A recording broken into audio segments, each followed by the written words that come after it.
from far away. You watch over me with unfailing eyes. And before I can speak, before a word is on my tongue, you always know just what I'll say.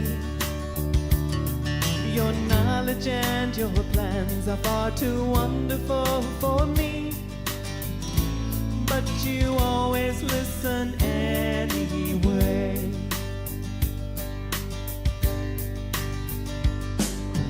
Search me, oh God, and know my heart, and let me know what I should do.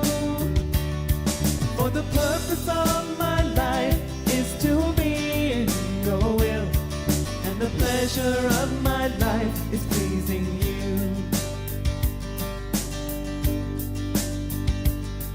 And when I do wrong, like a child I always run and foolishly try to hide. Oh, won't I ever learn that you can see all of me, even what is way down deep inside.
Good morning, everybody.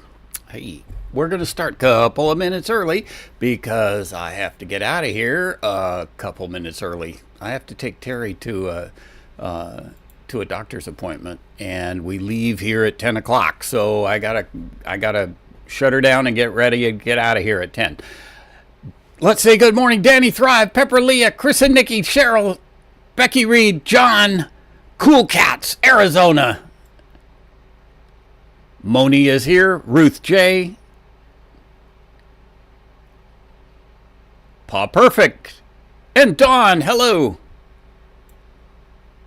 Okay, update on the well. We got it. We got the pump. Yeah, it's supposed to be here like maybe on the 7th, guaranteed by the 9th. It didn't get here till the 12th. But hey, that's okay. We were prepared, and we got the well pump in. It's working. It's working great. Better water, better pressure, better everything than we ever had before. So that is upgraded. Check off. So we're good. Got rid of all the buckets of water in the bathroom that are necessary to flush the toilet. Yes, you can flush a toilet with a bucket of water. And the great big pots that we heat water up on the stove, they're all gone. Put them back. And yeah, everything is good. It's so nice when you turn on the hot water, the hot water faucet, and hot water comes out, you know. Turn on the cold water and water comes out, you know. It's such a privilege, such a blessing. You know, you think about how did our ancestors live when they had running water? They handed a bucket to one of the kids and says, "Run for water." And they went and brought in a bucket of water, and that's how they did things, folks. So you know what? We could do all that, and we did. So we even did laundry. Even I've got big totes full of water, and we have a transfer pump, and we pumped that water into the washing machine and ran the washing machine. And then when it came to rinse cycle, we did it again. And you know what? clothes got clean. Didn't have to have water pressure. So we did get the job done. So, yeah, take a long hot bath. Yep. Delaney, hello.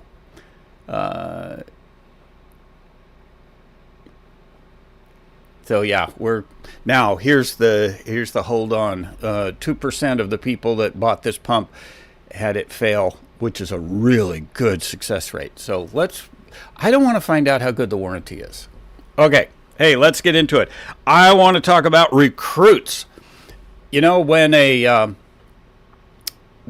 country goes to war, they usually enact a draft, and they send out all these notices, and they draft all of the eligible people of a certain age sector, and you are coming into the military.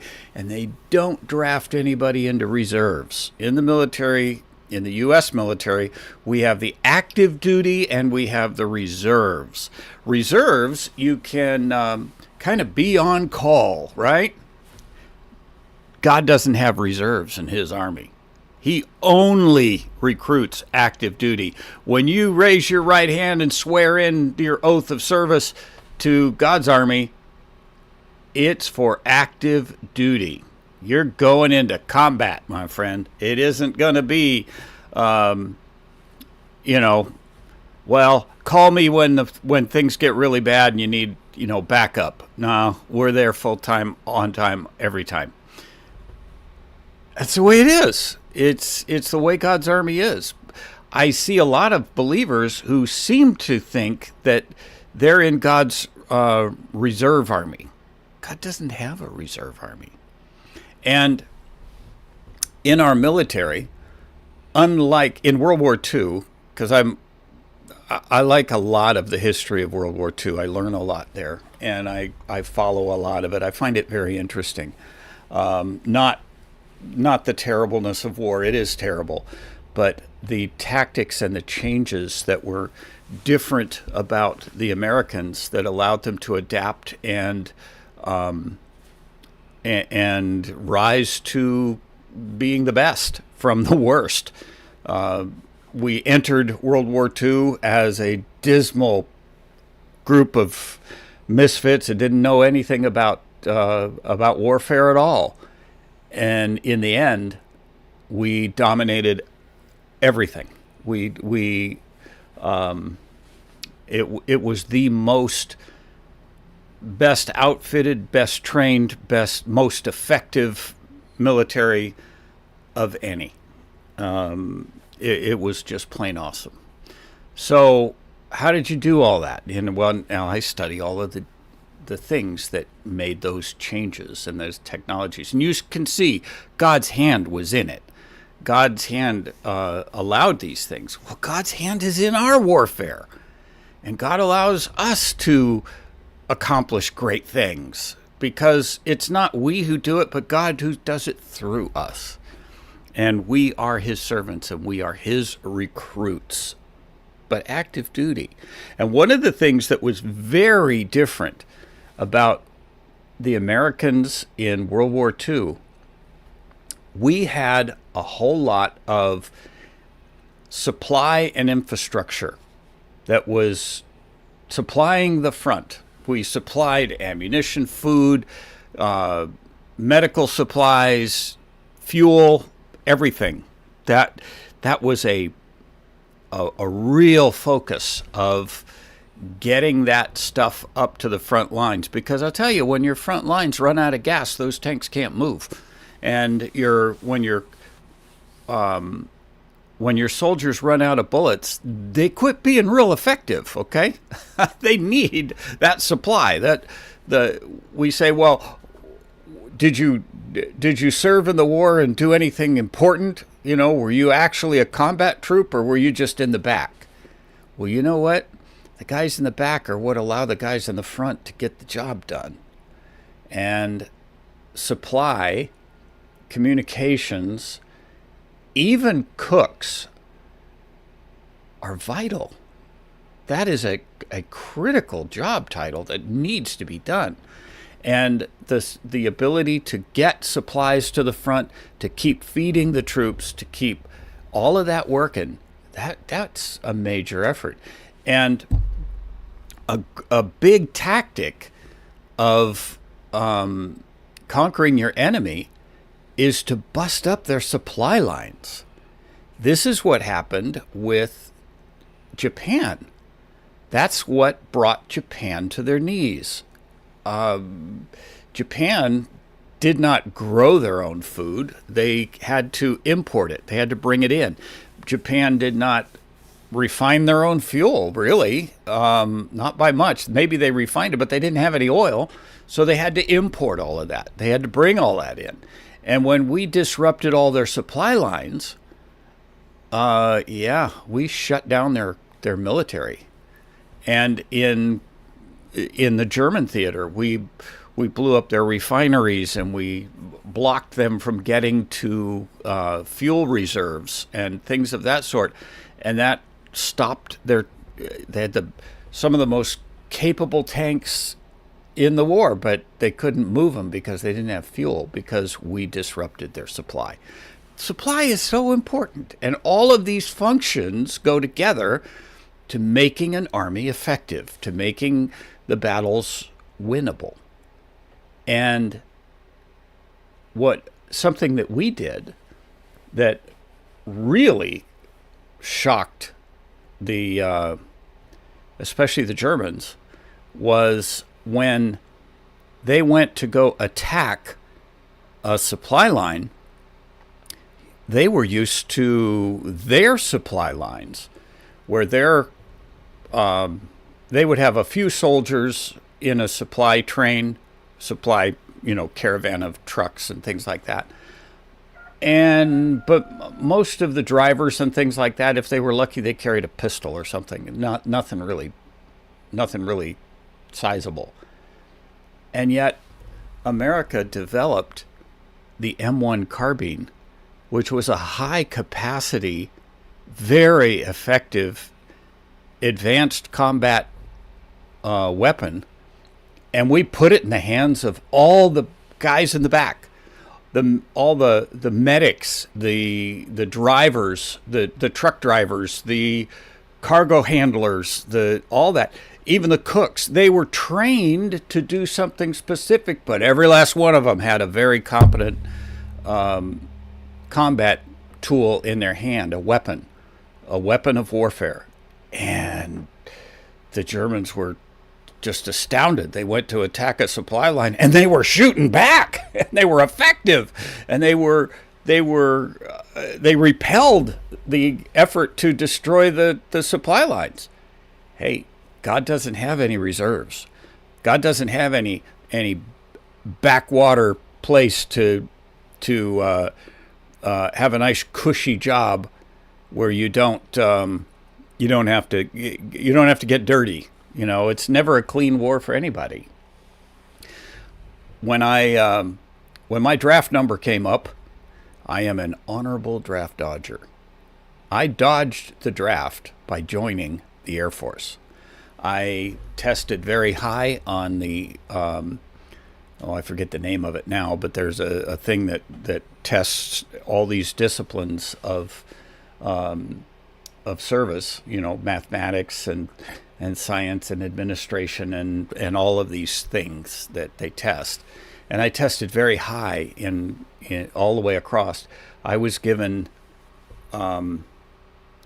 pretty much carte blanche. I could pick any career field that had an opening. I could choose because my grades were high enough. And I went into ground radio communications equipment repairman. And I'll tell you some of the reasons I thought about that. Well, number one is everything they trained me to would be very lucrative when I got out of the service. So it was very transferable skills. But number two is I knew this. The military doesn't take as good a care of their soldiers as they do their equipment. And that equipment had to have air conditioning. And no matter where I went in the world, I would have nice climate controlled environment to work in. And so, okay, I went into that. And and it worked. And I ended up having a I really enjoyed my military career. It was good because I chose wisely. I didn't have to sit in it or sleep in a muddy tent in the middle of a field somewhere because my equipment couldn't handle that. I had to be clean. The environment my equipment had to operate in was clean, and it was a good choice. But you know what? That's changed a little bit today. Not that the environment has changed, but the training has. Today, and it is a very good improvement. We have, instead of Army, Navy, Air Force, Marines, Coast Guard, they all are one, and they all work together as one. We still have the divisions in name and command structure, but military communications all share the same frequencies. And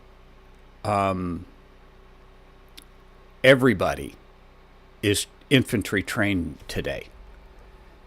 So they're taking some lessons from history that if the enemy overrides your cushy protected base of operations, even the cooks and the radio men can fight back. That's the way God's army is. Every last one of us, we have different roles, we have different skills, we have different tasks, but every last one of us are to be trained to fight this warfare. Take a look. Paul says this in 2 Timothy chapter 4, verse 6 and 7. For I am now ready to be offered, and the time of my departure is at hand. Look at what he says. I have fought a good fight. Wait a minute. We're Christians. We're not supposed to fight. Ever been to a church business meeting? Anyway, I have fought a good fight. I have finished my course. I have kept the faith. He accomplished his mission. He was a good soldier. He kept things going. 1 Timothy chapter 1. He tells us a lot because he's helping out young Timothy here. And he uses a lot of these parallels for him to explain to him what it is to be serving the Lord. 1 Timothy chapter 1, verse 18. This charge I commit unto thee, son Timothy, according to the prophecies which went before on thee, that thou by them mightest war a good warfare. Ooh, warfare. There's a whole lot involved in warfare, and it's not just pointing a gun and pulling a trigger in warfare. You've got a ton of things working together to understand, and yeah, it is the science of warfare. Warfare is not anger.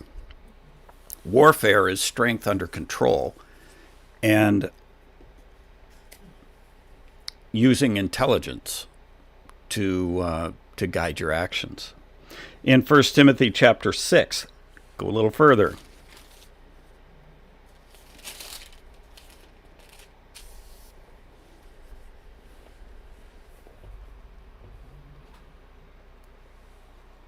Verse 12, chapter 6, verse 12. Fight the good fight of faith. Lay hold on eternal life, whereunto thou art called, and hast professed a good profession before many witnesses. He says, look, fight a good fight. The good fight of faith. You don't just lay down and let it all happen. You fight a good fight. Sometimes it's not just rolling up your sleeves and trading knuckles with somebody either. I mean, that's a fist fight. Sometimes it has to do with skill rather than, and being wise and keeping yourself under control. I have learned in some instances that even on this massive internet that we go on, and I will see a video and it will bring up a point And I will just comment with a statement, a simple statement. And of one that was in particular, I revealed that this particular religious group has a lot of differences between their teachings and traditional Christian teachings that, is not to their credit. I just made a very simple statement like that and did not add another thing. I never came back. I never joined the fracas, but you would not. I mean, that comment exploded with hundreds of replies. Most of the replies were from adherents of that particular religious group. And they exposed in their comments everything that I had claimed. And they just kept revealing more and more and more and more of these doctrinal irregularities, let's call them. And anybody who reads that whole string of major comments there, all I said was there are differences. They added in detail every one of those differences in great, in profound emotion, if you will. And they were ridiculing Christians for believing in any of these things that they differ so profoundly from biblical faith. Sometimes the best fight is left to let your enemy fight it out. Let them expose themselves. Let them carry on the fight. I know Satan does this a lot with us. He will, best way I can describe it is we had a litter of puppies that was kind of dumped on us. And so we had a whole bunch of dogs. And we had one little dog named Sandy. And that dog had to go. She was an instigator. She was like a little weasel. She would, when two dogs went at it and got into the fight, she would sneak in and bite one of them.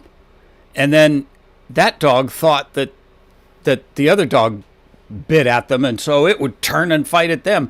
And then Sandy would run around and bite the other dog. And she would do this just to get the two dogs to fight. Satan does that. He does that to us. He will make a statement or cause something to be said and then whisper in your ear that was so-and-so that said that. And all of a sudden your anger's turned on so-and-so and so-and-so's anger's turned on you. And Satan sits back and watches you two fight. That's evil, folks. That's just wrong. But in warfare, it's done all the time. And the British would intercept German command structure. And some of them were, they came from Germany. They spoke fluent German from, common street level German, not proper language school German. So they were very believable. And they were adept at mimicking the intelligence channels. And they would tell that the Americans are clustered up over here getting ready for a major breakthrough. And then only it wasn't the Americans, that was a German group. And then this group over here was a German artillery group, and it says, hey, these are the Americans, and the Germans would say, the Americans are over here going to be shooting at you, and he got them fighting each other, and it was a German group upon a German group, and they were decimating each other. Meanwhile, the Allies were just sitting back and watching, saying, keep it up, guys. Satan does it. God reveals this going on in many times, like even with Gideon in Gideon's armor. The Midianites, they ended up slaying each other. They were so much in fear that in the darkness, when they heard the clanking of all of that pottery breaking and those lights showing up in the distance, they ran out of their tents and they started killing each other. It happens. You know what? That's how warfare works. Sometimes the best fight is left to your enemies to do. We need to fight a good warfare. We need to understand that our battle is spiritual. 2 Timothy chapter 2,